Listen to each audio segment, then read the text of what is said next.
Pas d'affluence dans les arrondissements et centres de vote sillonnés dans le cadre de l'affichage de la liste électorale au Bénin. L'engouement n'est pas au rendez-vous quelques jours après le lancement de cette opération par le Conseil d'orientation et de supervision de la liste électorale permanente informatisée COS-LEPI. Au cours de cette phase, il est essentiellement question de recueillir les requêtes relatives aux erreurs matérielles sur les données personnelles des électeurs. Démarrée le 1er octobre, l'opération prendra fin le 21 octobre 2020. S'il n'y a pas d'engouement aujourd'hui là, c'est parce que les populations se disent que le président a tout.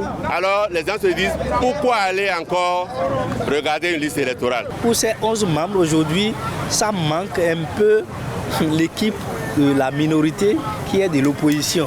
C'est ça qu'on peut revoir dans les prochains jours, mais le vin est déjà tiré.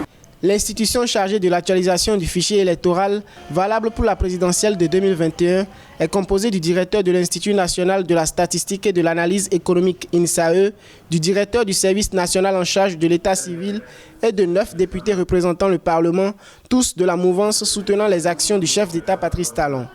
L'opposition étant absente à l'Assemblée nationale suite aux législatives exclusives du 28 avril 2019. Aujourd'hui, l'opposition n'est pas représentée au COS-LEPI, donc on ne sait pas de quoi est faite la liste électorale. Or, la base d'une élection, c'est d'abord la liste électorale. Donc il n'y a pas de liste électorale, il n'y a pas de LEPI, il n'y a plus rien dans le pays. Le gouvernement a tout saccagé parce qu'il sait qu'il est impopulaire. Lui-même a dit qu'il est impopulaire, donc il fait tout pour s'imposer sans élection. Mais ça ne se passera pas comme ça. Plusieurs irrégularités ont été observées sur le fichier électoral au communal et municipal du 17 mai 2020. Au regard de la composition de l'institution en charge de l'actualisation du fichier électoral devant servir à la présidentielle d'avril 2021 dans le pays, de nombreux observateurs s'interrogent sur sa crédibilité.